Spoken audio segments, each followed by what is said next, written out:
ஆண்டவராகிய இயேசுவே நாமத்தினாலே இந்த காலை வேளையில் கூட உங்கள் யாவரை வாழ்த்துகிறேன். கர்த்தர் உங்களை ஆசீர்வதிப்பாராக. இந்த நாளிலே கூட உபாகமம் புஸ்தகம் 6ஆம் அதிகாரம் 7ஆம் வசனத்தை கூட வாசித்து தியானிக்கலாம்.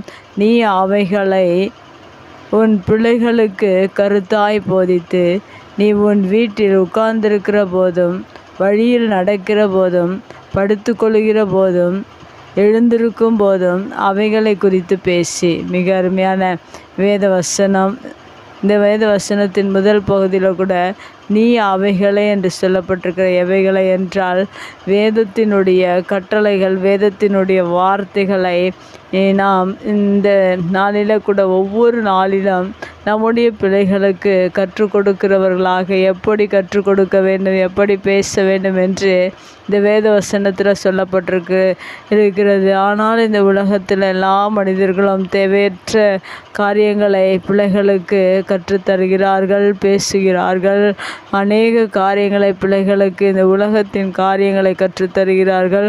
ஆனால் வேதம் என்ன சொல்கிறது என்றால், நீ அவைகளே என்று வேதத்தை குறிப்பிட்டிருக்கிறது. வேதத்தினுடைய கட்டளைகளை, வேதத்தினுடைய ஆழங்களை, வேதத்தினுடைய உபதேசங்களை நம்முடைய பிள்ளைகளுக்கு, நம்முடைய சந்ததிகளுக்கு நாம் கருத்தாய் போதிக்கிறவர்களாக இருக்க வேண்டும். மற்ற காரியங்களை காட்டிலும் அநேக நற்காரியங்கள், அநேக காரியங்கள், தேவையற்ற காரியங்களை இந்த உலகத்தில் ஒவ்வொரு தாய் தகப்பன்மார்களும் கற்றுத்தருகிறார்கள்.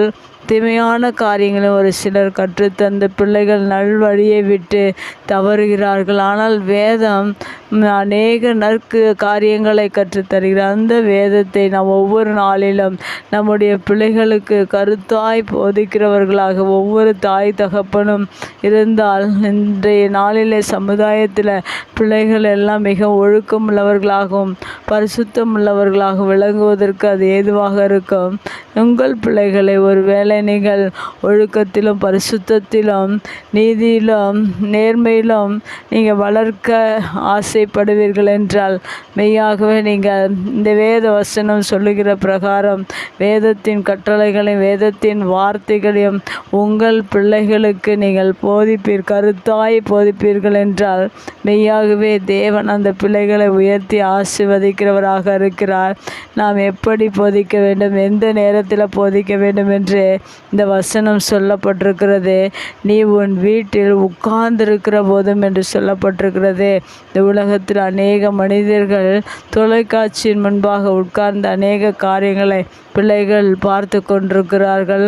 ஆனால் நாம் கர்த்தருடைய பிள்ளைகளாகிய பிள்ளைகளை ஆவிக்குரிய வாழ்க்கையில் வேத வசனத்தில் வளர்க்க முயற்சி செய்கிற ஒவ்வொரு தாய் தகப்பன்மாரும் வீட்டில் பிள்ளைகள் உட்கார்ந்திருக்கும்போது நாம் வேத வசனங்களை குறித்து, அவருடைய கட்டளை குறித்து, அவருடைய மகத்துவங்களை குறித்து நாம் உட்கார்ந்திருக்கும் போது அதை பேச வேண்டும்.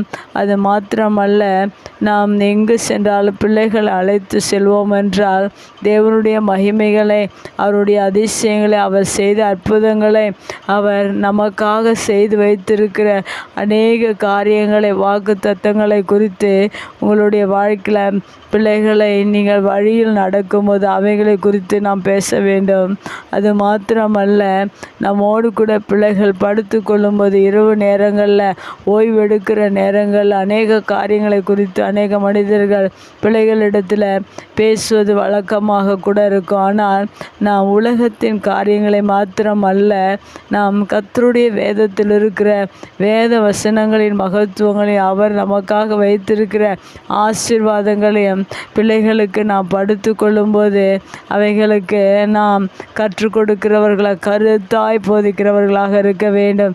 அது மாத்திரமல்ல, படுத்து கொள்வது மாத்திரமல்ல, எழுந்திருக்கும் போதும், காலையில் தூங்கி எழுந்தவுடன் அநேக காரியங்களை கற்றுத்தர முயற்சிக்கிறார்கள். ஆனால் நாம் எழுந்திருக்கும் போதும் கர்த்தருடைய வேதத்தின் காரியங்களை, இந்த புதிய நாளிலே தேவன் செய்ய போகிற காரியங்களை, அவர் நமக்காக என்ன ஆசீர்வாதங்களை வைத்திருக்கிறார், இந்த நாளில் அவர் செய்கிற மகத்தான காரியங்கள் எல்லாவற்றை குறித்தும் பிள்ளைகள் எழுந்தவுடன் அமர்ந்து அவர்களுக்கு கற்றுத்தருகிறவர்களாக, கருத்தாய் போதிக்கிறவர்களாக இருக்க வேண்டும்.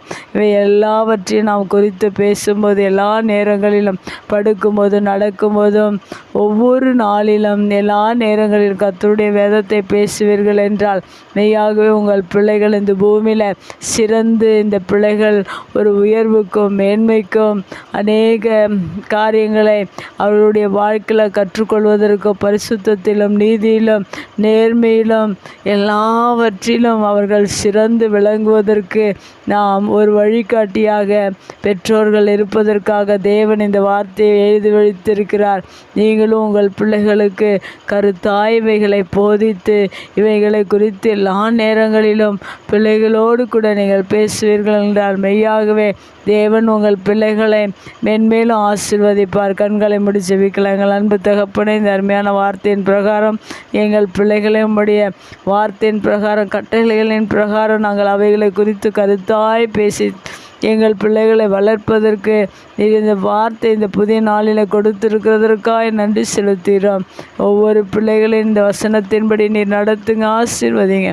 இயேசுவின் நாமத்தில் ஜெபங்கள் நல்ல பிதாவே, ஆமேன்.